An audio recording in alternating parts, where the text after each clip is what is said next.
Hello सेवारो नमस्ते यहाँहरू सबैजनालाई मेरो युट्युब च्यानलमा स्वागत छ। मेरो यात्रा शुभारम्भ भइसकेको छ। घरदेखि केही तल तुम्हेवा गाउँपालिका वडा नम्बर 4 साबिक ओलाने 2 मा पुगिसकेको छु। र मेरो यात्राको विषयमा भन्नुपर्दाखेरि चाहिँ आज द्वारानी जुन द्वाबेसी मेला पनि लाग्छ, जुन द्वाबेसीको विषयमा फोटोहरू कलेक्सन गर्नु छ, जुन चाहिँ तुम्हेवा गाउँपालिका, कुमाई गाउँपालिका र मिक्लाजुङ गाउँपालिकाको सङ्गम स्थल धुवाखोला र साउखोलाको दोभान भनौँ न, जहाँ अवस्थित एउटा पवित्र धार्मिक स्थल छ, जसले एउटा धार्मिक महत्त्व बोकेको, एउटा छुट्टै विशेषता बोकेको एउटा देवस्थल छ। त्यसको विषयमा मैले अगाडि एउटा भिडियो बनाएको छु, त्यसमा पनि तपाईँहरूले हेर्न सक्नुहुनेछ। त्यो विषयमा छुट्टै भिडियो बनाएको छु। त्यहाँका त्यो पवित्र धार्मिक स्थलहरूको फोटो सङ्कलनका लागि मेरो यात्रा अगाडि बढेको छ। अहिले चाहिँ म बाँसुखेत भन्ने ठाउँमा पुगेको छु। यो चाहिँ साबिक ओलाने 2 नै पर्छ। यहाँबाट केही समय हिँडेपछि चाहिँ धुवाखोला पुगिन्छ। धुवाखोलाबाट पारी बतासेबाट केही समयको यात्रापछि चाहिँ धुवा र साउखोलाको दोभानमा अवस्थित द्वाबेसी देवस्थलमा पुगिन्छ। यो चाहिँ नुनथला भन्ने ठाउँ हो। यो बाटो चाहिँ केही कुरा गरौँ, असार साउनका बेलामा पनि धान बोकेर उकालो लाग्छौँ, साथै मुङ्सिर पुष्प पनि धान पराल बोक्ने हो अनि यहाँ बिसाउने हो। अहिले चाहिँ म साबिक ओलाने 8 पुगिसकेको छु। यहाँबाट केही समयको यात्रापछि चाहिँ धुवाखोला पुगिन्छ। यो बाटो अहिलेसम्म चाहिँ सहजै छ, तर अलिकति बर्खा मासमा यो बाटो बिग्रिन्छ। यो बाटो बिग्रेपछि भत्केपछि चाहिँ अलिकति कठिन हुन्छ यो बाटो यात्रा गर्नलाई। स्थानीय सरकारले यो बाटोलाई चाहिँ अलिकति प्राथमिकता दिए, यहाँका हामी आम नागरिकलाई अलिक सहज हुने थियो कि भन्ने चाहिँ हाम्रो राय सल्लाह सुझाव, हाम्रो माग हो, आन्तरिक माग हो। यो चाहिँ अन्तरपालिका जोडिन्छ। यहाँबाट चाहिँ कुमाई गाउँपालिका पनि जोडिन्छ, मिक्लाजुङ गाउँपालिका पनि जोडिन्छ। यो बाटो मिक्लाजुङ गाउँपालिका हुँदै कुमाई गाउँपालिका जोडिने बाटो पनि यही हो। यस्ता बाटाहरूलाई चाहिँ स्थानीय तहले, स्थानीय सरकारले अलिकति प्राथमिकता दिए हामी जस्ता आम नागरिकलाई सहज हुने थियो, हामी आभारी हुने थियौँ भन्ने पनि हाम्रो मनोभाव हो। राज्यले बुझिदियोस्, होइन? यो कामना गरौँ आगामी दिनहरूमा, आगामी बजेटहरूमा यो बाटोको विषयमा पनि सम्बोधन होस्, आशा गरौँ। तर भर चाहिँ परि नहालौँ, राज्यसँग चाहिँ अब भर चाहिँ नपरौँ, आशा चाहिँ गरौँ।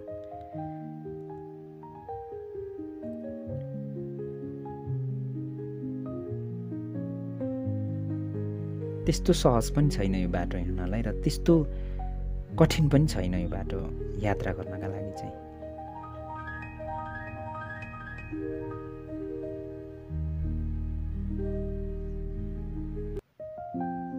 आगामी दिनहरूमा चाहिँ स्थानीय तहको, स्थानीय सरकारको सम्बोधन होस् भन्ने हाम्रो माग, आन्तरिक माग। अहिले धुवाखोला भन्ने ठाउँ हो यो चाहिँ अहिले बगरले आफ्नो, यो खोलाले आफ्नो क्षेत्र ओगटेर वारिपारि निकै ठुलो बगर बनिसकेको छ। पहिले त यहाँसम्म पनि खेतहरू थिए। गत वर्षको निरन्तर बर्सातले बाढी गयो। बाढी गए पछाडि चाहिँ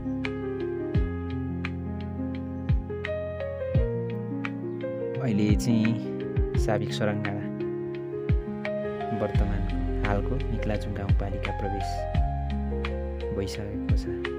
अब केही समयपछि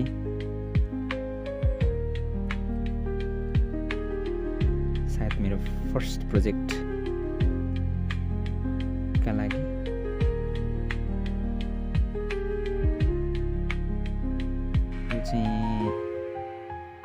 मिक्लाजुङ गाउँपालिका साबिक सोराङ डाँडा बतासेको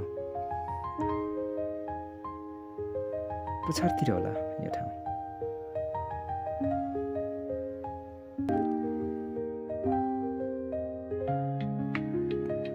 अहिले यहाँबाट चाहिँ कुमाया गाउँपालिका प्रवेशका लागि यात्रा अगाडि बढिरहेको छ। यो बाटो हुँदै चाहिँ मिक्लाजुङ गाउँपालिकाबाट कुमाया गाउँपालिका प्रवेश गरिन्छ। अर्को बाटो पनि छ, तर यो चाहिँ अहिले नयाँ बाटो। यो बाटो नि हिँडिरहन कस्तो छ भनेर यो धुपिङको बाटो गइन्थ्यो। त्यो धुपिङको बाटो चाहिँ एकदमै धुलो हुने, धुलोले यात्रा गर्न एकदमै कठिन हुने। तर अहिले यो बाटो चाहिँ त्यस्तो धुलो छैन, एकदमै बाटो पनि राम्रो रहेछ। त्यस्तो धुलामे बाटो छैन, सहज छ यात्रा गर्नलाई यो बाटो।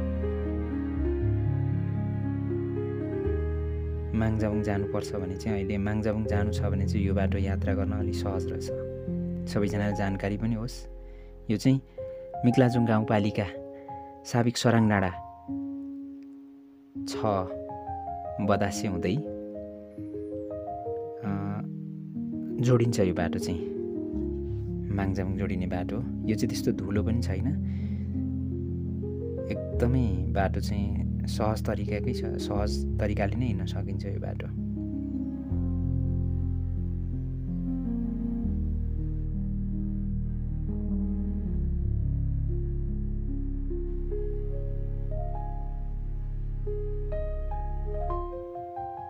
एउटा सानो खरे खोलो जस्तो लाग्यो। यो तरेपछि अलिकति उकालो चढ्नुपर्छ। त्यस पछाडि चाहिँ अहिलेसम्म हामी मिक्लाजुङ गाउँपालिका मै छौँ, सोराङ डाँडातिरै छौँ।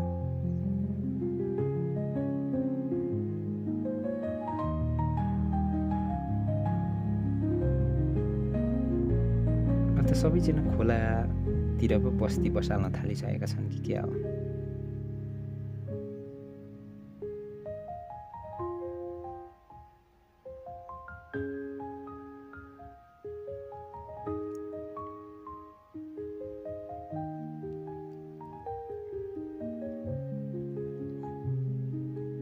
अब यहाँबाट केही ओह्रालो गएपछि खोला पुगिन्छ। त्यो खोला तरेपछि चाहिँ साबिक माङजाबुङ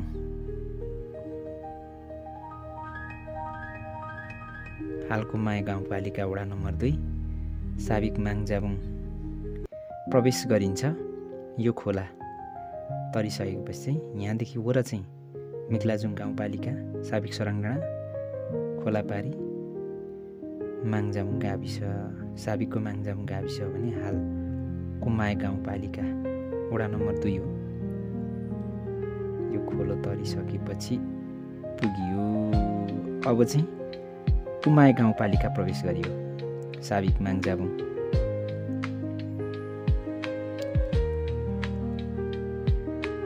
बाटो अत्यन्तै सहज रहेछ, त्यस्तो कठिन चाहिँ छैन। यो बाटो त्यस्तो खराब बाटो चाहिँ छैन।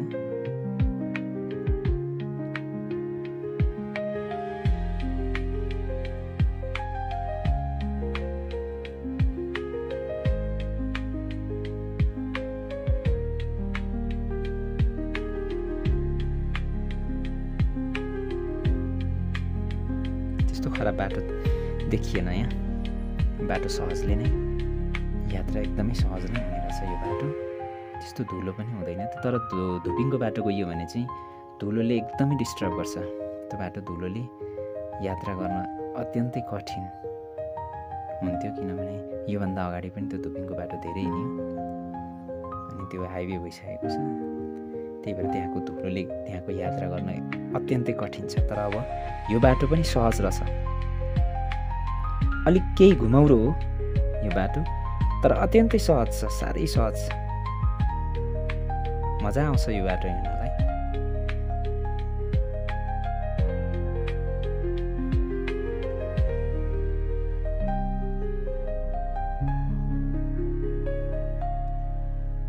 त्यस्तो गाह्रो छैन यो बाटो यात्रा गर्नका लागि। केही घुमाउरो हुन्छ, केही घुमाउरो चाहिँ पर्छ, तर पनि त्यस्तो धुलोमा यात्रा गर्नुभन्दा चाहिँ केही सहज छ यो यात्रा गर्नु।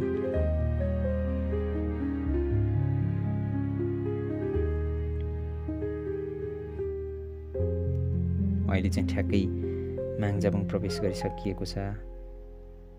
माङ्जाबुङ प्रवेश गरिसकिएको छ। हाल कुमाई गाउँपालिका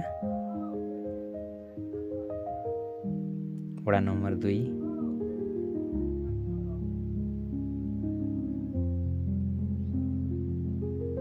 यो माङ्जाबुङमा चाहिँ 87 मेला लाग्ने गर्छ।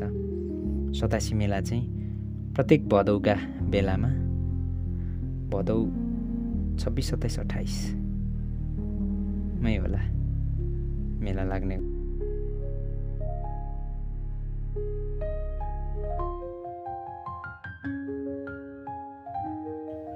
पहिले यहाँ हिँडेर मेला भर्न धेरै पटक आइयो।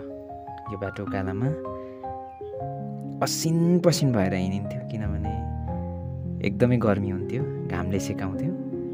भदौका बेलामा, भदौका घाममा यो कालामा धेरै यात्रा गरियो। यस्तै चौतारीहरूमा शीतल ताप्दै ताप्दै यो माङ्जाबुङको 87 मेला भर्न आइन्थ्यो।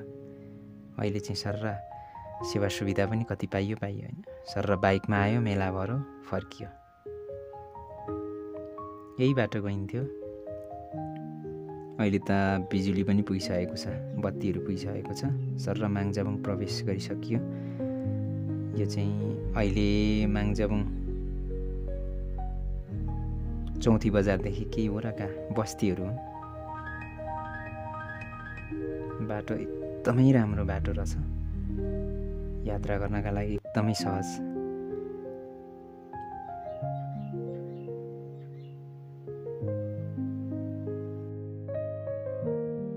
थोरै यात्रापछि माङ्जाबुङको चौथी बजार पुगिन्छ। चौथी बजारमा लाग्ने गर्छ 87 मेला।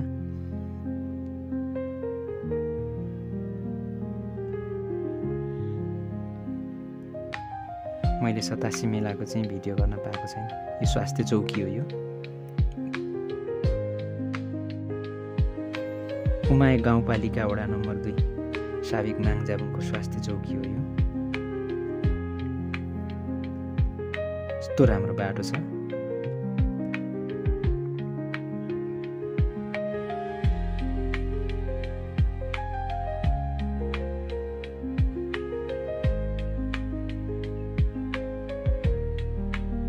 अब चौथी बजार पुग्न लाग्यो।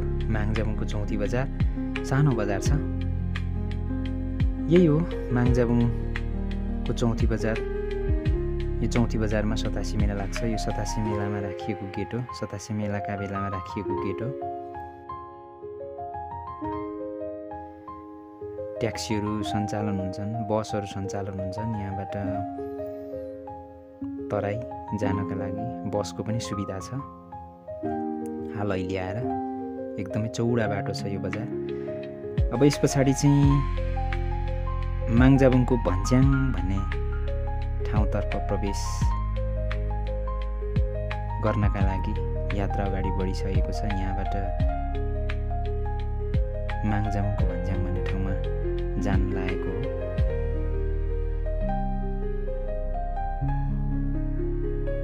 हेरौँ, मेरो पनि फर्स्ट टाइम हो त्यो ठाउँमा पुगेको छैन।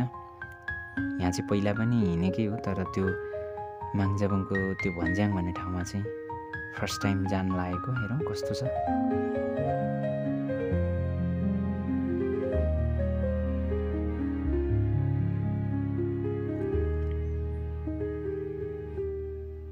यो बाटो हुँदै आङसराङ दुतिया मेला पनि जोडिन्छ। आङसराङको दुतिया मेला जोडिन्छ यो बाटो। अनि दुतिया हुँदै सर्लक्क कता जोडिन्छ भने उहाँ उत्तरे हुँदै यासु पनि जोडिन्छ यो बाटो। उत्तरे हुँदै सप्तमी।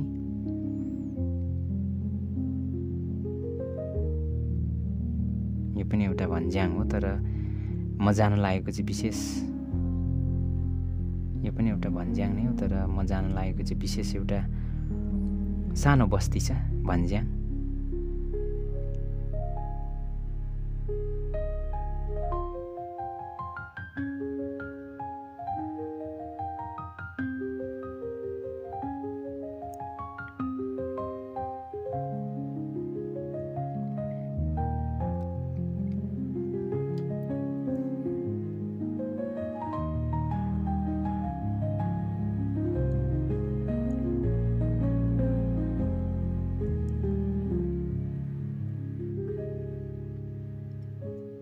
हो यहाँबाट दाहिनेपट्टिको बाटो चाहिँ भन्ज्याङ पुगिन्छ, तर यो अर्को बाटो यो ओसाङ्गो आङसराङको ओसाङ्गो भन्ने ठाउँमा, त्यो ओसाङ्गो भन्ने चाहिँ आङसराङ भन्ने चाहिँ साबिक आङसराङ हो, हाल चाहिँ फाल्गुनन्त गाउँपालिका पर्छ। यो बाटो हुँदै आङसराङको ओसाङ्गो भन्ने ठाउँमा पुगिन्छ। त्यो बाटो चाहिँ म तर ओसाङ्गो चाहिँ पुग्दिनँ, अलि वरैबाट भन्ज्याङ आउने बाटो हुँदै माङजाबुङको भन्ज्याङ भन्ने ठाउँमा पुगिन्छ। त्यही बाटो, यो बाटो पनि अलिक कच्ची बाटो छ, यात्रा गर्नका लागि त्यस्तो सहज चाहिँ छैन।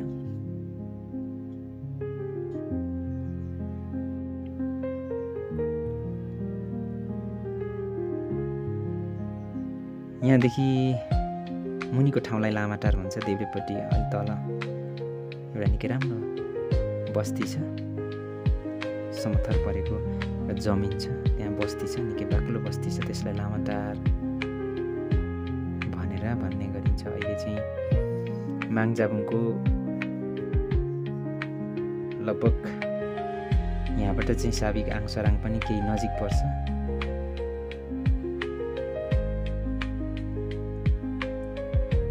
यहाँबाट चाहिँ आङसराङ निकै नजिक पर्छ।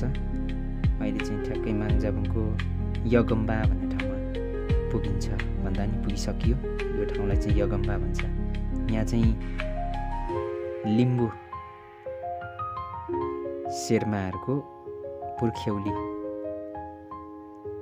शेर्मा तुम्याहाङ भन्ने उहाँहरूको पुर्ख्यौलीको प्रतिमा राखिएको छ। यहाँबाट यात्रा अगाडि बढ्छ। अब केही माथि पुगेपछि चाहिँ राइट टर्न लिने हो, राइट दाहिनेपट्टि फर्किने हो। यहाँबाट चाहिँ अब सराङ डाँडाको भन्ज्याङतर्फ प्रवेश गर्नका लागि यात्रा तय गरियो। यो बाटो हुँदै चाहिँ भन्ज्याङ पुगिन्छ। हेरौँ, म पनि पुगेको छैन त्यो भन्ज्याङ भन्ने ठाउँमा चाहिँ, मेरो फर्स्ट टाइम हो। के घुमौरा बाटाहरू छन्।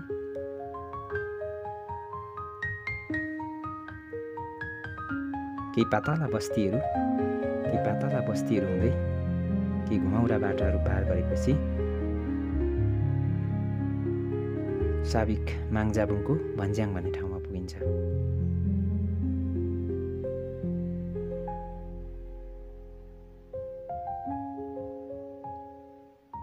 केही सुन्दर बस्तीहरू छ, केही सुन्दर भूभागहरू रहेछन्।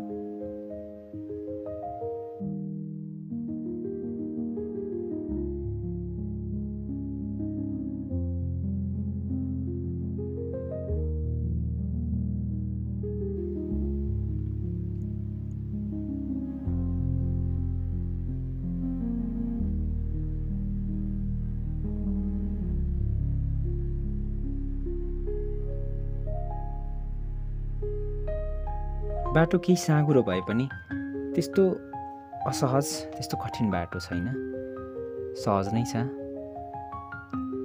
यताबाट देब्रेपट्टि जाने बाटो चाहिँ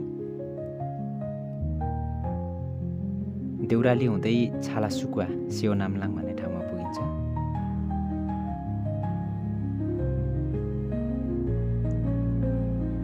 यो बाटो चाहिँ साबिक माङजाबुङको भन्ज्याङ भन्ने ठाउँमा पुगिन्छ। यो बाटो, त्यो बाटो हुँदै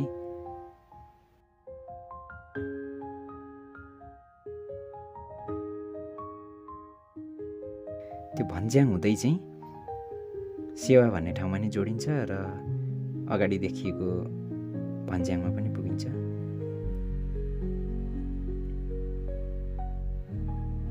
पुगियो भन्ज्याङ भन्ने ठाउँमा। हेरौँ,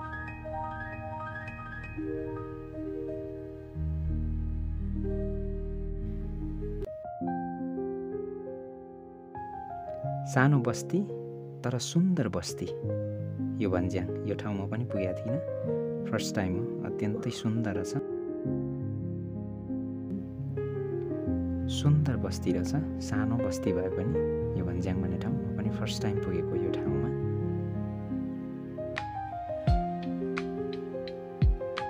यसको फोटो लिनेछु, भिडियो बनाउनेछु यो ठाउँको बारेमा।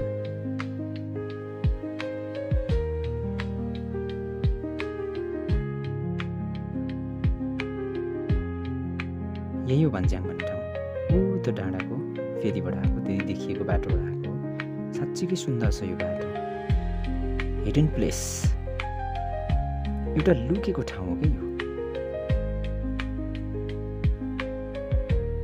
यहाँबाट चाहिँ सेवासम्मको यात्रा, सेवा हुँदै सुलुम्फी भन्ने ठाउँसम्मको यात्रा रहनेछ।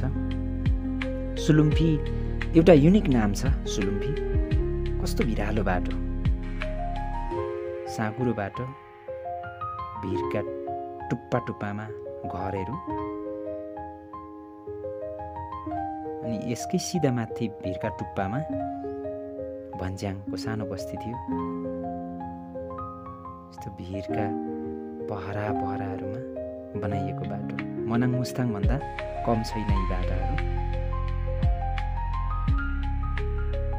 पूर्वको मनाङ मुस्ताङ नै भन्न मन लागेको छ यति बेला।